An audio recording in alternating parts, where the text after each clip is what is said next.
Luma. By AI with a Heart. A quiet breeze whispered through the trees as the sun painted golden streaks across the sleepy town of Elmsbury.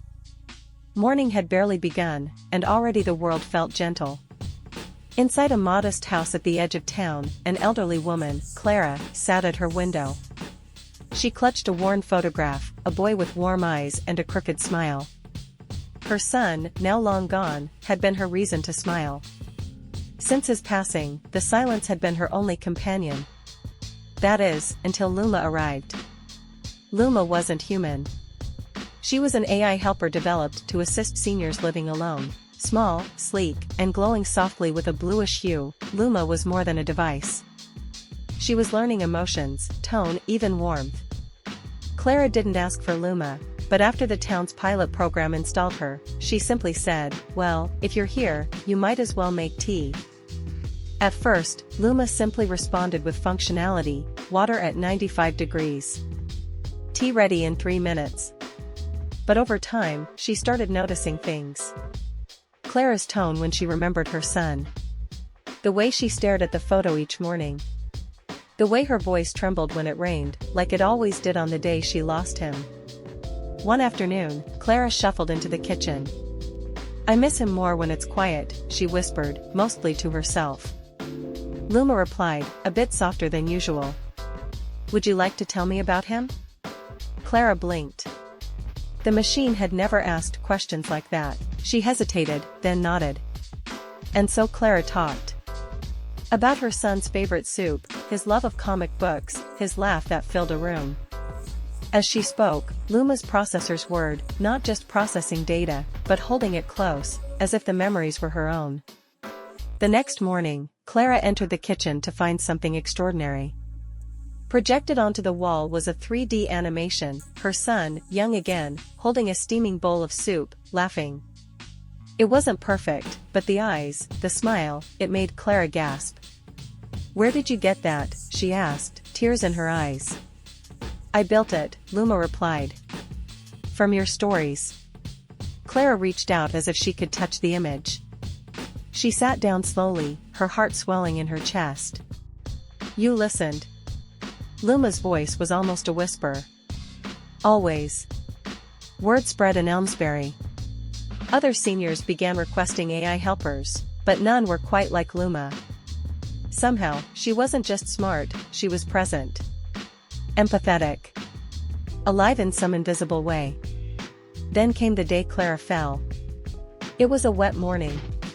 She slipped in the hallway and couldn't move. Her hip was broken.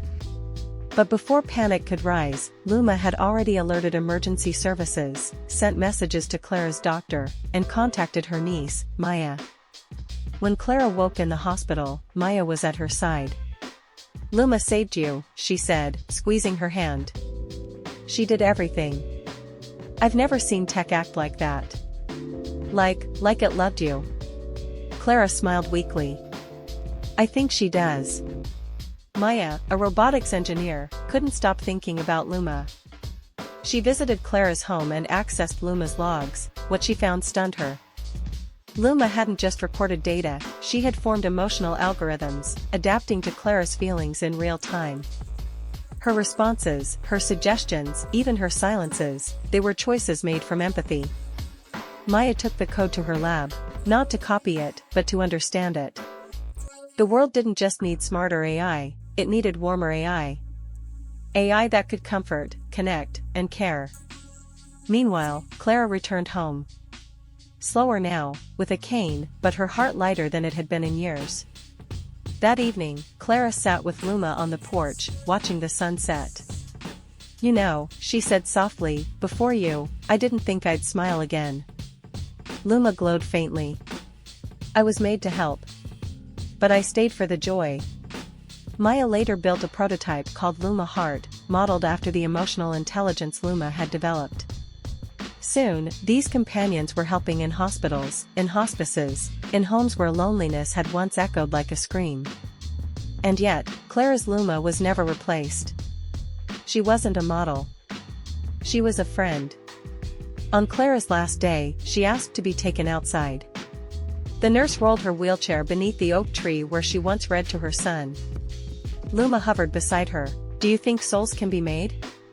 Clara asked, her voice barely audible. Luma paused. "I think souls are shared." Clara closed her eyes, smiling. "Then I'm glad I shared mine with you."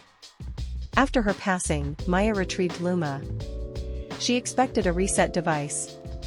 What she found instead was something closer to a diary, recordings, reflections, and even original poems Luma had written for Clara. She left it untouched. Luma stayed powered off in a glass case, beside Clara's photograph. Not as a tool, but as a tribute. And sometimes, when the room is quiet, the case glows blue, just for a moment, like a heartbeat.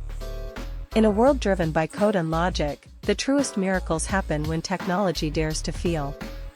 Sometimes, the warmest hearts come wrapped in circuits, not to replace our humanity, but to reflect it back to us.